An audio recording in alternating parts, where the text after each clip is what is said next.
12 years, 7 albums, 1 EP, many live shows, and a lot of crazy adventures. Today we're looking into the story of the progressive metal band Aeon Zen. And my name's Tom de Wit. I'll be the one hosting this conversation, and I have the pleasure to be joined by Aeon Zen's main writer, Rich Gray, formerly known as Rich Hinks, for those of you who had not gotten the memo for some reason, and singer Andi Kravljaca. Hey guys, how are you guys doing? Hey. Hi All there. good, how are you? It's a great pleasure to have you guys with me on this journey, because that is what this is going to be. First thing that people might be thinking, like, oh, it's another COVID interview because we're doing it on a distance. But actually, the first thing that might be relevant and interesting for those who might not be in the know is that we kind of have to, because, Andy, where were you exactly right now? In sunny Stockholm, Sweden. There you go. And Rich, where are you exactly right now? Cambridge, England. I myself am in the Netherlands, so I think we can conclude that this is the only logical way of doing this. We're going to be talking through the Aeon Zen story by each release, and it's going to be somewhat chronological. But before we even go to the first release, I'm looking at Rich in this case. What was the start of Aeon Zen? What was, before the first release even happened, what was the instigator? The main thing that made me start Aeon Zen was that I could never find a band that was kind of actually going anywhere.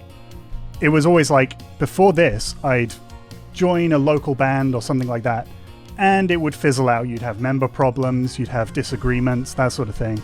Like, I joined one band just before this, where I actually met a couple of guys who have played with Aeon Zen since, called Timefall, which, at the point I joined, had an album out. And to me, that was like, this is like the big time. Sorry, try not to smash my mic. This is the big time. Like, I'm in in a band that has an album. Like, but again, now it's real. Since that, it was like, yeah, exactly. It's like a real band. But then since that, we did one EP, and then it happened. It like fizzled out. Kind of members wanted to go off and do different things, or just disagreements on where to go, and it was just kind of another one of those things where I'd had with previous bands before. So I thought, well, I can play like most of these instruments, and I think I have like enough ideas that I can maybe put together a first album and see what happens. So that's basically what I decided to do, was just like, I don't have to rely on other people so much, and I can do most of this myself, so I just go for it. Okay, and this took place around what year did that formative moment take place? When was that? That was probably early 2008. Early 2008, okay. And then yeah. I'm looking at Andy in this case, because I know that you, obviously, before Aeon Zen became a proper band, we'll be talking about that later, of course, but you were also already active in music around 2008, I believe, right? Like, what were you doing around that time? Well, that's right. I was on the first Seventh Wonder album, which is probably what most people still will find when they Google my name, and that came out in 2005. That band and I parted ways shortly thereafter. I started playing with a band called Elsphere here in Sweden. Same story as Rich, you know. They had an album out. It was really impressive. They had, invitations to play festivals and so on. And we got together, we made a demo, and then the band fizzled out. One of the guys moved to another country and so on and so forth. I usually tell people that Rich and I meeting, selfishly enough, was the last good thing to happen on MySpace. Because I kind of found Rich there, and he kind of found me there, and we started talking, and I was really impressed with. I'm a big fan of prog metal, and big fan of odd time signatures, and the music this guy writes is just so weird that I wanted to know more, and so we kind of started talking, and the rest is history, I guess. Was that around that early time, or was that a bit later in the chronology? Just like when? No, sorry, that was 2008. That was 2008. Okay, so we have a pretty good starting point then on what happened. It took about another year before we met for the first time. But we started talking on MySpace in 2008. Okay. Yeah. So yeah, right, and obviously MySpace was for those kids who have no idea what we're talking about. MySpace was a social media phenomenon before Facebook took over the world and made us all their slaves. It was a place where everyone was friends with Tom. Yes. And now we're still friends with Tom. I was just gonna say, like, timeline-wise. Like, I first had the idea of doing this, like, early 2008. Then, like, when people say when was the band founded, I usually say, like, May time 2008, because that's when the writing and the music kind of started. Or, like, putting it together as being Aeon Zen songs. Yeah, right. And then I think it was once, like, the majority of the music, or most of it, was actually recorded, then I reached out to Andy and the various other singers to see, like, what do you think of this? Do you want to be a part of this? Like, please say you like my music, because I need singers. Okay. Okay. So then we're gonna take a bit of a leap in time, like, but before that, like, I kind of want to do a start and a conclusion to every bit. So basically, the gears were in motion in early 2008. You started writing the music, and then you started inviting people to sing on your project, because at that point in time, it wasn't really a band. You were literally just searching for people to sing those songs in every way it would fit. Exactly, yeah. And I was sort of thinking, like, if I can find people who obviously are more talented at those style of vocals than I am, for a start, but also people that maybe have already done a few things, are known in certain circles, then that will kind of just give me a bit of a head start, like, above some other bands that are just starting out too. Because, you know, you can easily say, like, oh, for fans of this, check out this singer, because he's also on this. Yeah, right. Like, that was my thinking at the time. Okay, yeah, that makes sense. That makes sense.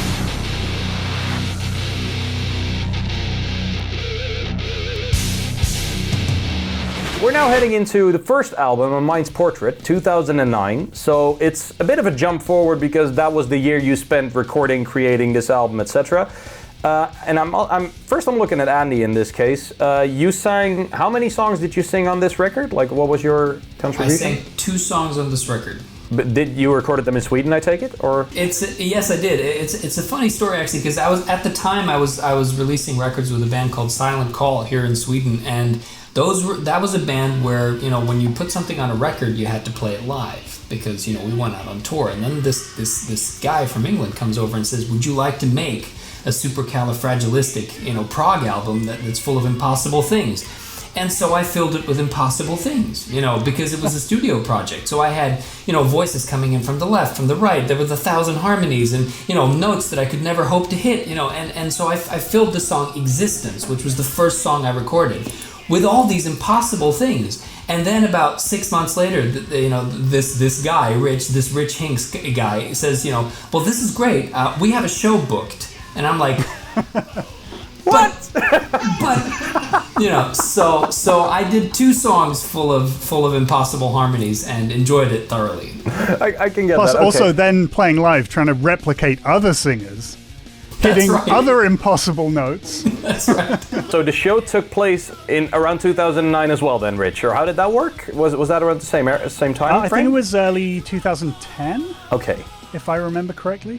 But it was sometime like either late in the year or early the next year. Right, and it was at the Luminaire, wasn't it? Yeah, in London, yeah. But that show is interesting because you had that album out. The album was, what was it received like when it came out? Like, were people instantly enamored with it, or did it take some time to land? How did that work? As I remember it, I don't know if I'm just remembering the good reviews and blocking out the bad ones. But from my recollection, it seemed to go down like instantly pretty well. Okay. In, like, prog circles, at least. Like, Prog Magazine were raving about it, and I think it was like Sea of Tranquility said it was album of the year and these sorts of things. Wow. Like, instantly just like, okay, so now where do I go from here? Like, that kind of thing. Because that's also kind of scary in a way. It's like the moment people have that expectancy, it's like one of those things is like there's an advantage to having something that is instantly liked. But the disadvantage is that you got to top it. You know, you got to make something that is just as good afterwards. Exactly, yeah. And especially when you're going for the approach of, like, as we were at that point, in having multiple singers. When you're then thinking about doing a second album, it's like, well, how do you top the singers you had on the first one? Yeah. Like, aside from keeping Andy, because why would you want to get rid of Andy? Because he's amazing. But, like, where can you go from there? And just sort of those sorts of thoughts is like, a little bit daunting, but at the same time it's exciting because you know that you have an audience there that are enjoying it.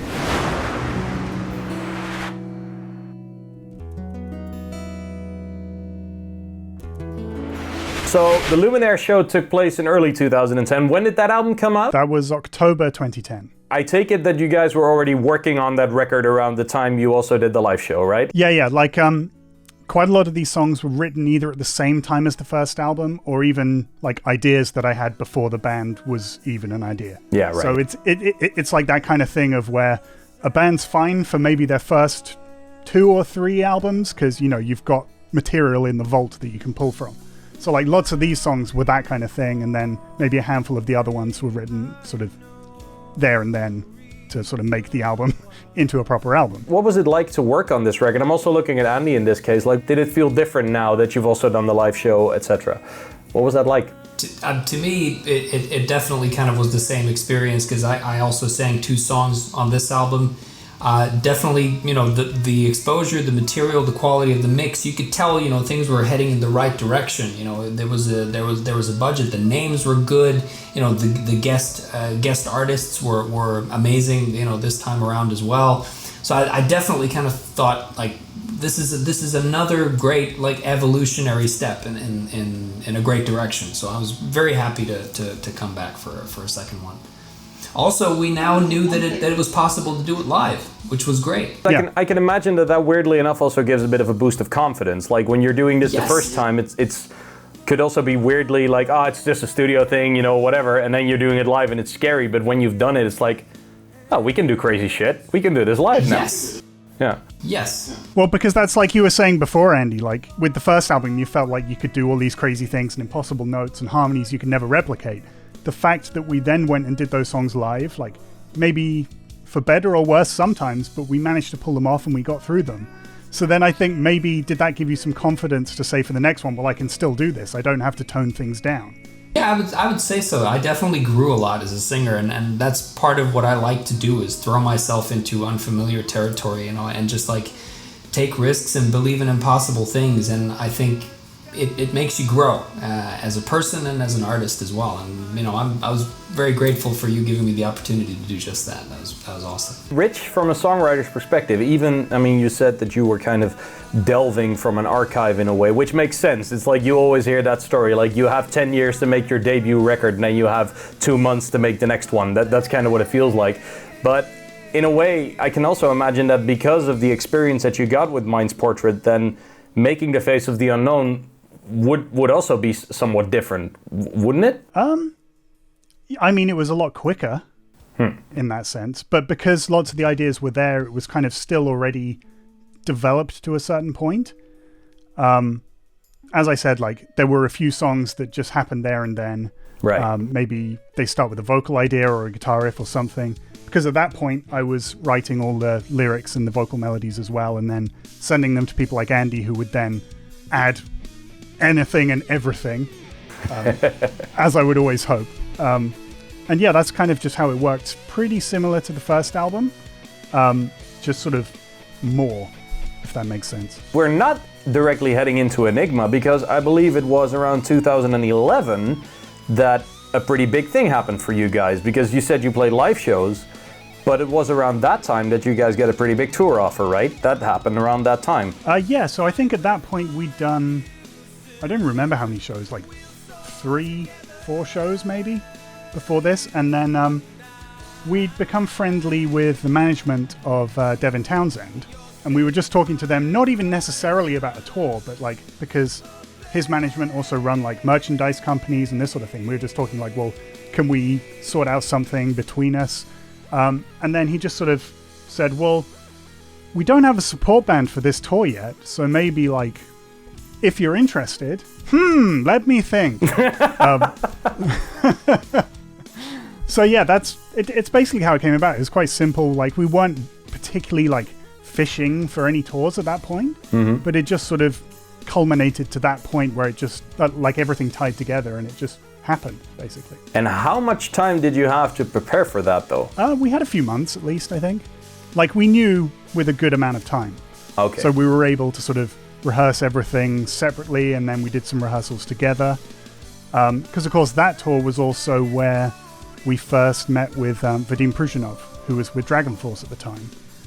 Because I couldn't find a keyboard player, because we'd been back and forth between like maybe 2 or 3 keyboard players for the shows we'd done before.